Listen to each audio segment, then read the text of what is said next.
नमस्कार, मैं हूँ दिया। तो आपका स्वागत है मेरे इस वीडियो में। तो आज मैं आपको कंप्यूटर के एक्सेल के व्यू मेनू के बारे में बताने वाली हूँ।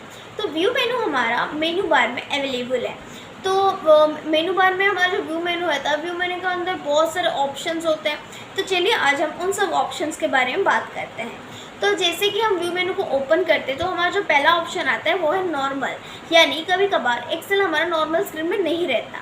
तो अगर हम नॉर्मल को क्लिक करते हैं तो एक्सेल अपना नॉर्मल साइज में आ जाता है, यानी अपने नॉर्मल स्क्रीन पे आ जाता है। तो हमारा जो दूसरा ऑप्शन है वो है page break preview. Page break preview में क्या होता है कि हमारा पेज जहाँ पे ब्रेक हुआ होता है, यानी पेज जहाँ पे एंड हुआ होता है, वो वहाँ शो करता है। तो मतलब हमारा 1 नंबर पेज कहाँ पे एंड हुआ है, 2 नंबर पेज कहाँ पे एंड हुआ है, 3 नंबर, ऐसा करके वो मतलब जहाँ पे ब्रेक हुआ होगा पेज, वो वहाँ पे लाइन लगा लेगा, यानी हमारा पेज यहाँ पे ख़त्म हुआ है अगर हम पेज पे प्रीव्यू पे क्लिक करते हैं तो फिर जो हमारा तीसरा ऑप्शन है वो है टेक्स्ट पेन। टेक्स्ट पेन का मतलब है हर एक मतलब प्रायतः हर एक मतलब मेनू के अपने अपने टेक्स्ट पेन होते हैं।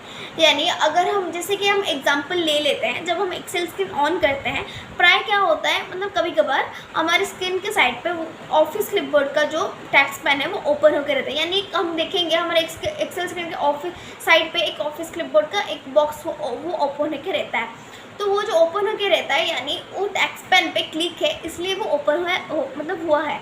अगर हम टेक्स्ट पेन से क्लिक हटा दें तो वो भी बंद हो जाएगा। यानी हमारा जो ऑफिस क्लिपबोर्ड का है वो क्या एडिट मेनू में रहता है। तो अगर एडिट मतलब वो टेक्स्ट पेन, उसका मतलब है टेक्स्ट पेन मतलब वो ऑफिस क्लिपबोर्ड ओपन होके मतलब स्क्रीन के साइड में है। तो अगर हम व्यू पे जाके टेक्स्ट पेन पे जो टिक है उसको अगर हम हटा देते हैं तो वो टेक्स्ट पेन मतलब जो साइड पे स्क्रीन पे शो कर रहा होगा वो चला जाएगा।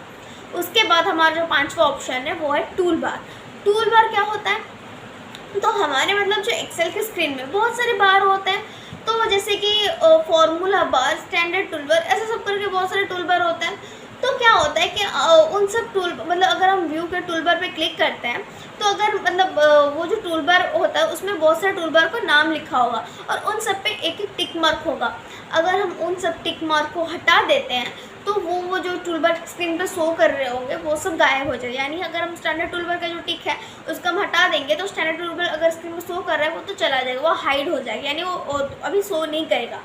तो ऐसा होता है टूल बार। इसमें बहुत सारे ऐसे ऑप्शन है टूल बार्स के, मतलब बहुत जितने भी सारे हमारे स्क्रीन पर शो कर रहे होंगे वो सब टूल बार्स वहाँ पे लिखा होगा। अगर हम टिक वहाँ से हटा लेंगे तो वो सब टूल बार्स भी चले जाएंगे स्क्रीन से। उसके बाद जो है हमारा फॉर्मूला बार। फॉर्मूला बार क्या होता है, फॉर्मूला बार मतलब जो कि है हमारा मतलब क्या शो करता है, सेल नेम शो कराता है, सेल कंटेंट शो कराता है, सेल फॉर्मूला शो कराता है। तो वह मतलब फॉर्मूला बार में ये सब शो करता है। तो उसके बाद वो जो फॉर्मूला बार है वो भी वहाँ हमारे स्क्रीन पे शो कर रहा होगा। अगर हम वो जो टिक उस पर भी एक टिक लगा हुआ होगा, अगर वो हम जाके वहाँ से वो टिक हटा देते हैं तो वो फॉर्मूला बार भी हाइड हो जाता है अपने आप। उसके बाद जो आता है स्टेटस बार। स्टेटस बार में क्या शो करता है, ये हमारे जो कीबोर्ड का स्टेटस है वो हमको शो कराता है, इन्फॉर्म करता है। तो वैसे ही स्टेटस बार पे भी टिक लगा हुआ होगा। अगर हम स्टेटस बार को भी मतलब वहाँ से भी टिक हटा दें तो वो स्टेटस बार भी हाइड हो जाता है। फिर हमारा सातवां ऑप्शन आता है header and footer. Header and footer में हमारा क्या होता है, तो पहले हम जानते हैं हेडर एंड फुटर क्या है। यानी हम एक पेपर है, एक पेपर का जो मतलब ऊपर वाला हिस्सा है उसको हम हेडर बोलते हैं और जो नीचे वाला हिस्सा है उसको हम फुटर बोलते हैं। तो वैसे एक्सेल स्क्रीन का भी मतलब वो जो पेजेस होते हैं, एक पेज का वो जो ऊपर वाला हिस्सा होता है उसको हम हेडर बोलेंगे, उसका जो नीचे वाला हिस्सा होता है उसको हम फुटर बोलेंगे। तो हेडर एंड फुटर के द्वारा हमारे जो एक्सेल का स्क्रीन होता है वो पहले से तो पेज नंबरिंग होके नहीं आता है। तो अगर हम चाहें हेडर एंड फुटर के द्वारा हम अपने पेज पे नंबरिंग भी कर सकते हैं। यानी हम पेज 1 पे पेज 1, पेज 2 पे पेज 2 ऐसे करके लिख सकते हैं। तो वो हम कैसे करेंगे, अगर हम हेडर एंड फुटर के ऑप्शन पे जाके अगर हम हेडर माने ऊपर वाले हिस्से में अगर हम देना चाहते हैं तो वहीं पे हम लिख सकते हैं। मतलब वहाँ पे हम पेज नंबर लगा के वो इंसर्ट क्लिक करने से वो जो पेज नंबर है वो पेज पे अप्लाई हो जाएगा। वैसे ही करके हम मतलब सारे पेज पे ऐसे अगर हम एक पेज में अगर हम इंसर्ट कर दें तो वो सारे पेज में अपने आप आ जाते हैं। तो ऐसा मतलब ये था हेडर। और अगर हम फुटर में ऐसा हम नंबर फुटर में भी नंबरिंग डाल सकते हैं, पर अगर हम चाहें कुछ कस्टमाइज करके, यानी मैं अब चाहूँगी मैं वो पेज पे अपना नाम लिखना चाहूँगी तो वैसे मैं कर सकती हूँ। यानी मैं कस्टमाइज वहाँ पे होगा तो कस्टमाइज पे क्लिक करके मैं चाहती हूँ फुटर में अपना नाम रहे, ऊपर में पेज नंबर रहे और फुटर में अपना नाम रहे। तो मैं वहीं पे फुटर पे क्लिक करके कस्टमाइज पे क्लिक करके अपना नाम लिख दूँगी और अप्लाई करने से सारे पेज पे मेरा एक नाम मतलब मेरा नाम आ जाएगा वो फुटर पे। तो ऐसे करके हम हेडर एंड फुटर पे अपने मतलब पेज नंबरिंग या फिर कस्टमाइज करके अपना नाम वगैरह कुछ भी हेडिंग वगैरह दे सकते हैं। तो ये था हेडर एंड फुटर। एंड जो 8वां ऑप्शन है वो है कमेंट्स। कमेंट्स क्या है? तो अगर मैं ये चाहती हूँ कि मतलब क्या है कि मैं एक लिस्ट बना रही हूँ लोगों का, बहुत सारे लोग हैं उनका मतलब नाम लिखा हुआ है, तो मैं ये चाहती हूँ तो मैं जब उनके मतलब नाम के ऊपर माउस का जो कर्सर लूँ, जब मैं उनको मतलब नाम के ऊपर माउस का कर्सर लूँ तो उनका नंबर ऑटोमेटिकली मेरे को शो करे। यानी मैं जब कर्सर लेते ही वो एक बॉक्स में उनका नंबर आ जाए, मेरे को नंबर ढूंढने की कोई ज़रूरत नहीं। इसलिए हम क्या करेंगे, कमेंट डालेंगे उसके अंदर। यानी व्यू में एक होता है इंसर्ट कमेंट।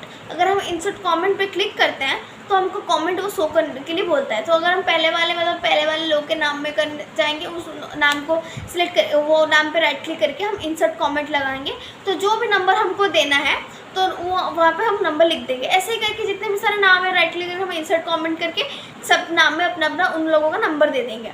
तो फिर जब क्या होगा, हम जब माउस का कर्सर बस उसके मतलब नाम के पास लेंगे तो वो ऑटोमेटिकली हमको एक बॉक्स में उनका नंबर शो करने लगेगा। तो फिर जो हमारा अगला ऑप्शन आता है वो है हमारा फुल स्क्रीन। यानी एक्सेल में जो हम जो स्क्रीन देखते हैं वो बहुत सारे टूल बार्स के अंदर घिरा हुआ होता है। तो इसलिए मेरे को चाहिए मैं इन सब टूल बार को हटा के एकदम एक्सेल में, मतलब मेरे को टूल बार वगैरह नहीं देखना, मेरे को बस एक्सेल में एकदम फुल स्क्रीन देखना है। तो अगर मैं व्यू में जाके एक्सेल का फुल स्क्रीन में अगर क्लिक करती हूँ तो मेरा जो एक्सेल का जो फुल स्क्रीन है वो डिस्प्ले करने लगता है। उसके बाद जो आता है लास्ट ऑप्शन जो है जूम। जूम क्या था, हमारा जो स्क्रीन मतलब कंप्यूटर के जो मतलब स्क्रीन का जो नॉर्मल साइज होता है, यानी एक्सेल का स्क्रीन का जो नॉर्मल साइज होता है वो 100% वो जो है नॉर्मल साइज में होता है, यानी प्रिंटिंग साइज में। अगर हमारा स्क्रीन 100% में है तो हम जो देख रहे हैं वही प्रिंटिंग में आएगा, पर अगर उससे कुछ ज़्यादा है तो मतलब वो हम जूम करके वो हमको देख रहे हैं। तो वो जूम कैसे करें, तो व्यू में जाके वहाँ पर सबसे नीचे आएगा जूम वाला ऑप्शन। अगर हम पे जूम पे क्लिक करते हैं तो हमको वो शो करेगा हमको कितने % जूम करना है। तो अगर हम उस पर क्लिक करें तो हमारा स्क्रीन उतना % जूम हो जाता है। यानी मेरे को 200% करना है, मैं 200% भी कर सकती हूँ। और वैसे भी हमारा ऊपर जूम वाला ऑप्शन पहले से ही दे रखा होता है, तो अगर हम वहाँ से भी चाहें वहाँ से भी हम जूम कर सकते हैं अपने स्क्रीन को। तो मतलब ऐसे करके हम अपना जितना हम चाहें उतना, हमको दूर से दिखाई नहीं देता तो हम जूम करके उसको देख सकते हैं।